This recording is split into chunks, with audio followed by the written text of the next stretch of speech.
So let me start out with the charges.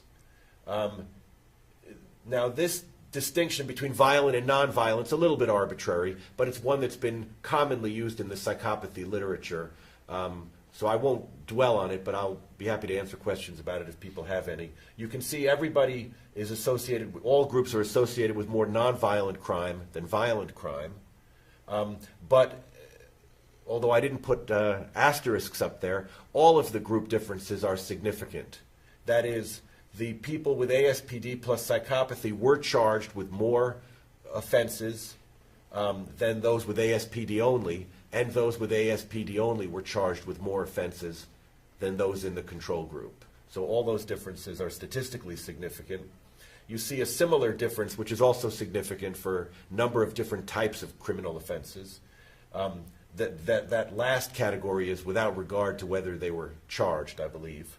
And then finally, we looked at affective facilitation of lexical decision. A little tough to read.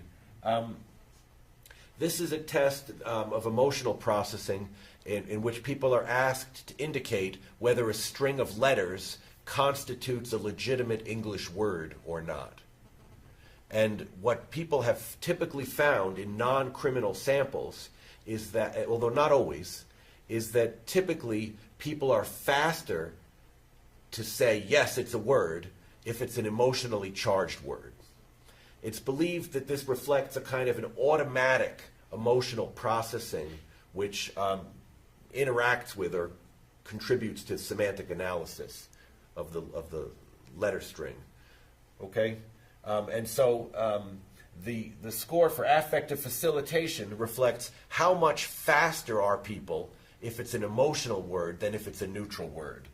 And what you see, of course, is that those in the ASPD plus psychopathy group had significantly less affective facilitation than those in the other two groups. So the argument is the ASPD plus psychopathy group seems to be unique in their antisocial behavior and in their emotional processing. We did one other analysis in this study, which was kind of interesting. We took just the ASPD groups, ASPD alone, ASPD plus psychopathy, and we compared them on the correlation between emotional processing and crime. And I just graphed one of them for you. The dotted line refers to the ASPD only group. And what you see basically is that there's no relationship between the degree of emotional facilitation and the number of charges. And we found a similar thing for our other criminal conduct criteria. For the psychopathy group, however, as we see less emotional facilitation, we see a larger number of criminal charges. So in this case, deficient emotional processing does seem to be related to more active criminal behavior. Okay? Is everybody with me? Okay, I'll keep going. Well, that was just one sample. That was, from some data that Joe Newman had collected over the years, and that was published. Everything else I'm going to tell you about is not yet published. Okay? So this was Rebecca Reiser's master's thesis. We wanted to see if we could replicate these kinds of differences between groups in criminal behavior in an Illinois county jail sample. The county jail inmates are typically, most of them are not yet sentenced for crime. They're awaiting trial. And so some of them will get off, right? Or will have the charges dropped. So they're a little bit of a different sample. And we also wanted to look at cognitive processing, since I do a lot of work with cognition, and we'd already looked at emotional processing in the other study. So here you can see the samples again. It's a fairly large sample. Again, if we limit ourselves to those who meet diagnostic criteria for ASPD, you can see that almost half of them in this sample also had scores of 30 or higher on the psychopathy checklist. So it was close to 50%, but a little lower than that. Here are the data for charges and for criminal versatility. And you can see the pattern is virtually the same as in the prior sample. All these differences are statistically significant, I believe.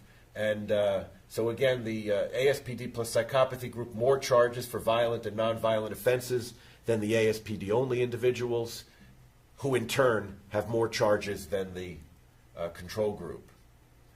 In terms of criminal versatility, we see the same kind of pattern.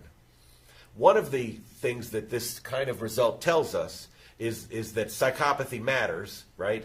The people with psychopathic traits are not the same as the people with ASPD without them. But the other thing that I take away from this is that I think ASPD is probably a legitimate category. That is ASPD without psychopathy. If we take out the people with very large numbers of psychopathic traits, we don't take out all the variants. There's still something important about these people. And so that's kind of in contrast to what I think is the DSM view, which is that, again, these are virtually the same construct. Now we looked at cognition.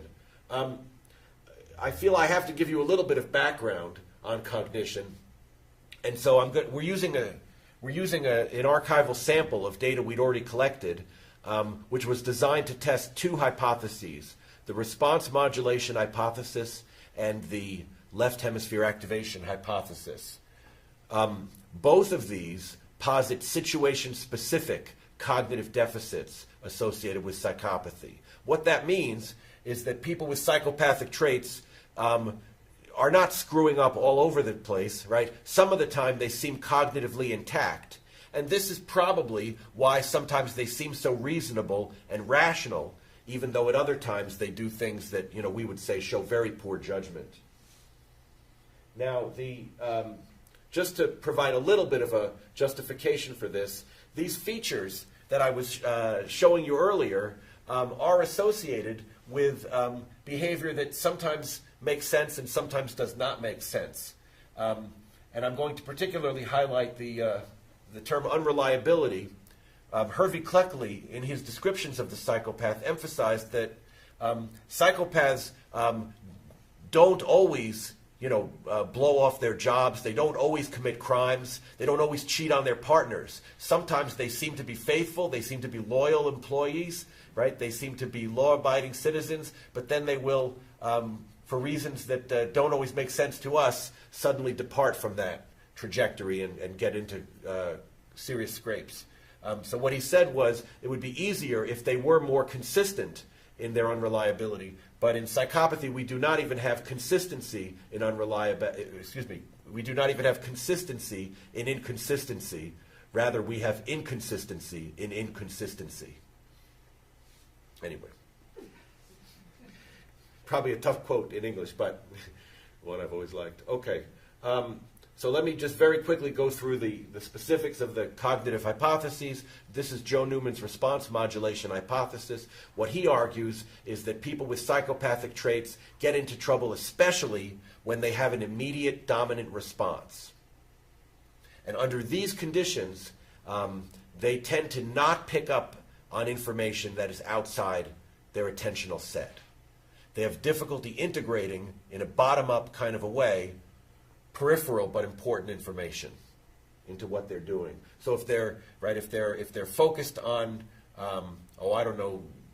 hustling you to get your money, and then there's some kind of a cue that comes up which suggests they really better use a different tactic, they're often likely to miss those cues. The left hemisphere activation hypothesis instead predicts a rather sharp decline in cognitive efficiency under conditions that place heavy demands on left hemisphere systems. So just to slow that down a little bit, the gist of the idea is that psychopaths seem cognitively intact very often because they are cognitively intact. There are no gross cognitive deficits under many conditions, but when we increase the demands, either on left hemisphere cognitive systems or affective systems, there is this dramatic, and you could say rather general, inefficiency